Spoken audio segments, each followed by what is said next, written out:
भारत ने कई महान खिलाड़ियों को देखा और हमने बहुत सारे महान खिलाड़ियों के बारे में पढ़ा और जाना है। ऐसे ही महान खिलाड़ी आज मेरे साथ मौजूद हैं जिनका नाम है शम्स आलम शेख।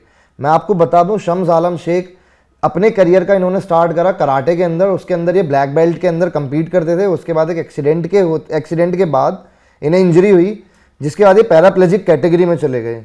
उसके बाद भी शम्स आलम शेख ने हार नहीं मानी और शम्स आलम शेख ने अपना करियर आगे परस्यू करा स्विमिंग के अंदर।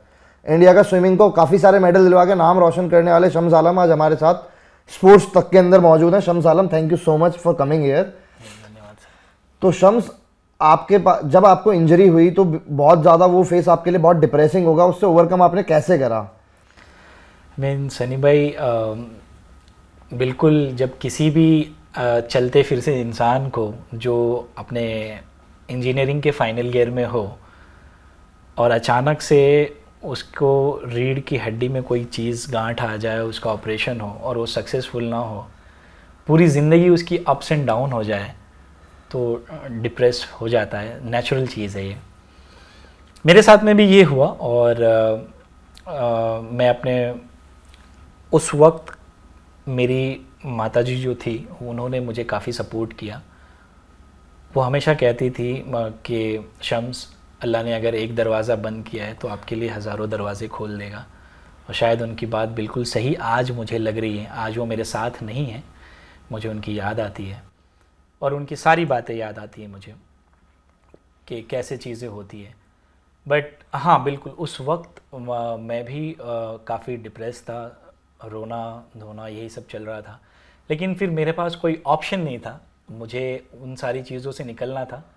और जब आपके पास कोई ऑप्शन ना हो तो फिर आप आगे बढ़ते हैं। तो स्विमिंग आपने कैसे चूज़ करी उसके बाद? मतलब स्विमिंग एकदम, क्योंकि दोनों बहुत अलग स्पोर्ट है, कॉम्बैट स्पोर्ट है, एक आप वाटर स्पोर्ट है, दोनों बहुत ही अलग स्पोर्ट है। स्विमिंग कैसे चूज़ करी शम्स आपने उसके बाद? सनी जी, स्विमिंग का ऐसा है कि चूँकि मैं बिहार से आता हूँ, मेरा जो गांव है रथोस और मधुबनी ज़िला वो नेपाल से काफ़ी करीब है, तो अक्सर बाढ़ आ जाता है हमारे यहाँ पे। और उसकी वजह से ये बहुत ही कुदरती है कि जितने भी लोग हैं वहाँ के, ज़्यादातर लोगों को स्विमिंग आती है, क्योंकि वो जान बचाने के लिए सीखना ही है हमें।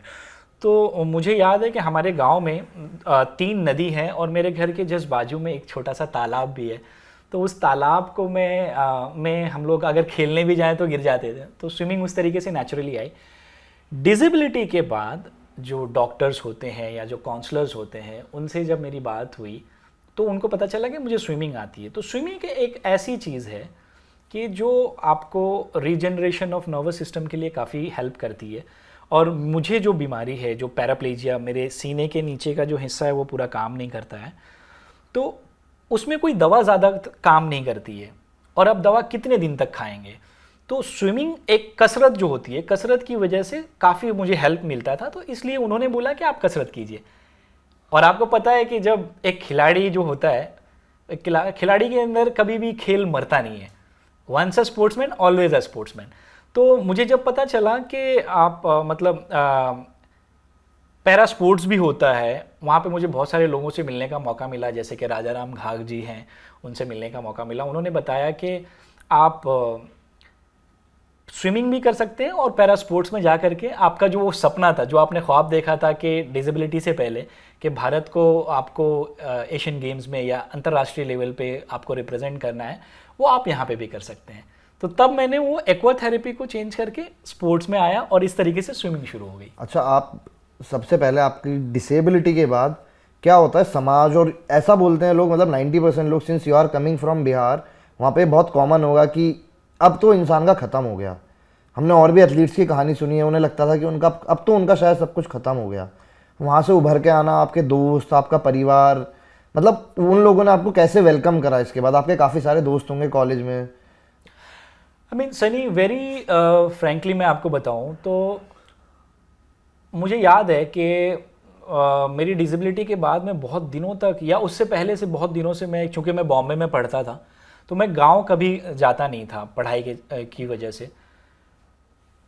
तो ऑलमोस्ट 14 साल के बाद, जैसे राम जी का वनवास ख़त्म हुआ, उस तरीके से मेरी डिसेबिलिटी के बाद मैं अपने गांव गया। और मुझे याद है कि जब बहुत सारे लोग मुझे देखने के लिए आए तो उसमें बहुत सारे लोगों ने इस तरीके से भी बोला कि अरे भरी जवानी में क्या हो गया इसको, अब क्या होगा इसका, मतलब ये इतना इतना खूबसूरत है लेकिन चल फिर नहीं सकता है, अब इसकी ज़िंदगी ख़त्म हो गई, ऐसे बहुत सारी चीज़ें हुई। और वहाँ पे तब और ऐसे लोग बोल रहे थे जो कभी हमारे गांव से निकल करके कभी दिल्ली या बॉम्बे तक भी नहीं आए, और उस वक्त तक मैं ऑलरेडी दुनिया के बहुत सारे मुल्क में जा चुका था। तो मेरी माताजी से मैंने बोला तो उन्होंने बोला, शम्स इन लोगों की सोच ही इतनी है, आप बेफिक्र रहो। तो उससे आपकी मेंटल हेल्थ पे कोई इफेक्ट पड़ा? लोग आ रहे हैं, 10 लोग 10 बातें कर रहे हैं कि अब क्या होगा, कैसे होगा। I mean, उस वक्त थोड़ा सा मुझे लगता था उस वक्त, लेकिन अब वो सारी चीज़ें नहीं लगती है मुझे, क्योंकि अब मैं मेरी जो सोच है इन सारी चीज़ों से काफ़ी ऊपर जा चुकी है। तो अब मुझे इनका कोई फ़र्क नहीं पड़ता है कि लोग क्या कह रहे हैं। मुझे पता है कि देखिए मैं अभी बिल्कुल चल नहीं सकता हूँ, लेकिन मेरी माँ ने उस वक्त कहा था कि आप चलोगे नहीं, आप अब उड़ोगे, और अब वही हो रहा है। अब मैं चलता नहीं हूँ, अब मैं जहाज़ से उड़ता हूँ और एक जगह से दूसरी जगह जाता हूँ। आपने उड़ने की बात करी तो अभी हाल ही में आपने एक वर्ल्ड रिकॉर्ड बनाया गंगा जी के अंदर, जी। जहाँ पे आप गंगा के अंदर आपने स्विमिंग करी है। उस वर्ल्ड रिकॉर्ड के बारे में थोड़ा सा बताओ, कितना चैलेंजिंग था वो वर्ल्ड रिकॉर्ड? क्योंकि पूल के अंदर स्विम करना और रिवर के अंदर स्विम करने में फ़र्क होता है। बिल्कुल बिल्कुल सनी जी, ये तो मैं मानता हूँ कि गंगा जी एक आस्था है और उनका ये साथ है हमारे लिए कि मैं वो कर पाया। क्योंकि गंगा के अंदर अभी जो हमने किया था ये वर्ल्ड रिकॉर्ड है, जो पैराप्लेजिया के किसी भी पर्सन ने सबसे लंबी दूरी 13 किलोमीटर की जनार्दन घाट से लेकर के लॉ कॉलेज घाट पटना तक हमने ये पूरा किया है। तो 13 किलोमीटर की दूरी है जिसको मैंने 2 घंटा 3 मिनट और 13 सेकंड में पूरा किया है। इसमें हमें चूँकि ऑब्वियसली बहुत सारी चीज़ें लगती हैं, तो CBM इंडिया ट्रस्ट है जिन्होंने मुझे स्पॉन्सर किया था और उन्होंने हेल्प किया। हमने वर्ल्ड रिकॉर्ड यूनियन से एक ऑफिसर को भी बुलवाया था उनको, ताकि वो पूरा हमारा जजमेंट देख सके, वो कहाँ से स्टार्ट हो रहा है, कहाँ पे एंड हो रहा है, पूरा उसका वीडियो रिकॉर्डिंग किया गया था। तो बिहार स्विमिंग एसोसिएशन ने इसको कराया और स्विमिंग फेडरेशन ऑफ इंडिया के तत्वाधान में ये हुआ था। तो काफ़ी चैलेंजिंग था क्योंकि ओपन वाटर है। यहाँ पे क्या होता है ना दिक्कत के, स्विमिंग पूल में तो हमको पता रहता है, एक डायरेक्शन रहती है कि हमको यहाँ से यहाँ जाना है, लेन रहती है, लेकिन ये खुला हुआ रहता है। इसमें आप ऐसे जा रहे हैं, इस तरफ से जा रहे हैं, पता नहीं चलता है। तो वो तो 13 किलोमीटर की स्विमिंग है, वो 20 किलोमीटर से भी ज़्यादा हो जाती है। और वहाँ पे मैं शुक्रिया कहना चाहूँगा कि जो लाइफ गार्ड्स होते हैं या जो बोट वाले होते हैं, उन्होंने काफ़ी गाइड किया कि आपको इस तरीके से चलना है, और ऐसे जा कर के ये कंप्लीट हो पाया और मैं खुश हूँ। थोड़ा सा डर लगा था मुझे ऑब्वियसली, क्योंकि ओपन वाटर है, उसमें जो कुछ बड़ी जहाज होती है उसके जहाज का जो पानी का जो अंदर से आवाज़ एक अलग तरीके से आती है। और गंगा जी में स्विमिंग करने का एक सबसे बड़ा चैलेंज ये था कि पानी में कुछ दिखता नहीं है एक्चुअली में। स्विमिंग पूल के अंदर तो आपको फिर भी कुछ दिख जाता है, यहाँ पे आप हाथ डाल रहे हैं, आपका हाथ ही नहीं दिख रहा है आपको, वो एक बहुत बड़ा चैलेंजिंग होता है। तो उसमें डायरेक्शन का बहुत बड़ा इशू होता है और उसकी वजह से चैलेंजिंग था। बाकी मुझे और ज़्यादा डर नहीं लगा। मेरा जो इसमें करने का मकसद था वो यही था कि गंगा जी में जो डॉल्फिन है उसको हम बचा सकें, और क्लीन गंगा जो हमारा इनिशिएटिव है गवर्नमेंट ऑफ इंडिया का, उसके ऊपर भी मैं फोकस डालना चाहता हूँ कि हमारी जो नदी है, देखिए ये गंगा जी खास करके हम बिहार के जो लोग हैं उनके लिए इमोशंस है हमारा ये, और ये हम सारे लोगों से जुड़ा हुआ है। गंगा जी के अंदर लोग जाते हैं, स्नान करते हैं, तो ऑब्वियसली एक पवित्रता के हिसाब से हम सोचते हैं। मैंने बहुत सारे लोगों को वहाँ पे देखा कि वहाँ पे पानी भी पीते हैं। तो मैं ये चाहता हूँ कि गंगा जी साफ़ रहें, उसका पानी साफ़ रहे, ताकि उससे बहुत सारे लोगों को फ़ायदा हो। अच्छा, आपने स्विमिंग की बात करी, स्विमिंग के अंदर आपका कोई फेवरेट स्विमर या स्पोर्ट्स के अंदर आपका फेवरेट स्पोर्ट्स पर्सन कौन है?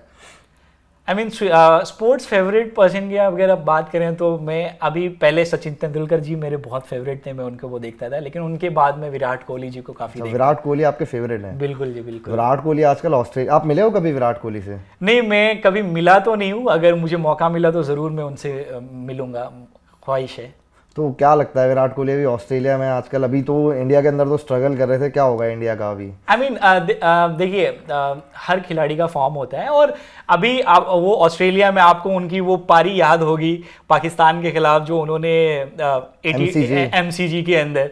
तो विराट कोहली एक ऐसे प्लेयर हैं कि बड़े गेम्स में बहुत अच्छा परफॉर्म करते हैं, और काफ़ी वो पारी किसको याद नहीं है, वो उनका 6 किसको याद नहीं है।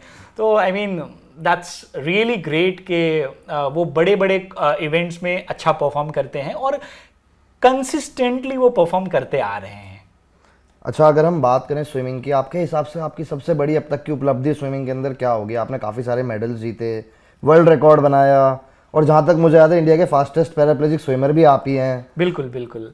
आई मीन बहुत सारी चीज़ें हैं, लेकिन अपने देश को वर्ल्ड चैम्पियनशिप में या फिर एशियन गेम्स में, बड़े जो एशियन पैरा गेम्स हो वहाँ पे रिप्रेजेंट करना, ये मेरी सबसे बड़ी उपलब्धि। मुझे याद है कि 2018 का जब एशियन पैरा गेम्स चल रहा था जकार्ता में, और मैं वहाँ पे 200 मीटर इंडिविजुअल मेडली का इवेंट करके बाहर निकला। तो चूँकि मैं व्हील चेयर पर हूँ तो पूल से निकलने में थोड़ी देर होती है मुझे, तो मेरे साथ में हमारे कोच थे और हमें रोक दिया गया था, क्योंकि जो इंटरनेशनल इवेंट होते हैं वो टाइम टू टाइम प्रॉपर होते हैं। तो मैं उस तरफ रुका हुआ था, लेकिन जब वो इवेंट ख़त्म हुआ और उसके बाद मैं जब आ रहा था अपने कोच के साथ में, वो मेरी व्हील चेयर लेके आ रहे थे, स्टेडियम पूरा भरा हुआ है, लोग वहाँ पे जो मुझे जानते भी नहीं हैं, और वो लोग इंडिया इंडिया चीयर कर रहे हैं। तो वो एक बहुत ही गूज बम्स वाला मोमेंट था मेरे लिए कि मेरी पहचान मेरे देश से हो रही है और लोग मेरी वजह से हिंदुस्तान का नाम ले रहे हैं। ये एक बहुत बड़ा क्षण था मेरे लिए। मैं और हमारे कोच दोनों ही हम रोते हुए वहाँ से गए। तो ये एक बहुत बेहतरीन यादगार पल था मेरे लिए। अच्छा, आपने भी वर्ल्ड चैम्पियनशिप की बात करी, अपने बारे में बात करी। इंडिया के अंदर अगर हम बात करें पैरालंपिक्स की, तो पैरालंपिक्स के बारे में मतलब गवर्नमेंट क्या हेल्प वगैरह करती है आपकी, उसके बारे में आप थोड़ा सा बताओ, क्योंकि काफ़ी सारे लोगों को पता ही नहीं है इसके बारे में कि गवर्नमेंट कैसे हेल्प करती है, क्या होता है। देखिए, मैं आपको बता दूं कि आज भारत सरकार जो है नेशनल लेवल पे बहुत अच्छा पॉलिसीज़ हैं उनकी। जैसे कि आप देख सकते हैं कि मैं खुद भी स्पोर्ट्स अथॉरिटी ऑफ इंडिया में प्रैक्टिस करता हूं गांधीनगर में, और इनकी बहुत सारी स्कीम है। खेलो इंडिया स्कीम है, फिर टॉप्स एक इनकी स्कीम है, टारगेट ओलंपिक पोडियम स्कीम है, फिर NCOE एक स्कीम है जिसके अंदर नेशनल सेंटर ऑफ एक्सीलेंस है, जहाँ पे आप अगर अच्छे खिलाड़ी हैं तो आप ट्रायल दे सकते हैं और वहाँ पे आ सकते हैं, और आपको वहाँ पे सारी सुविधाएं फ्री ऑफ कॉस्ट मिलेगी। और ये सारी चीज़ें नेशनल लेवल पे हैं। मैं चाहता हूँ कि मेरा ये माननीय प्रधानमंत्री जी से ये विनती रहेगी कि ऐसी सुविधाएं अलग अलग राज्यों में भी हो, और उनको भी जो खिलाड़ी गांव में हैं, जो ज़िला में हैं, उनको भी वहाँ पे वो फैसिलिटीज़ मिले। मैं ख़ास करके बिहार से हूँ, तो वहाँ पे भी ऐसी सुविधाएं हो ताकि वहाँ के खिलाड़ियों को भी ये मौका मिले।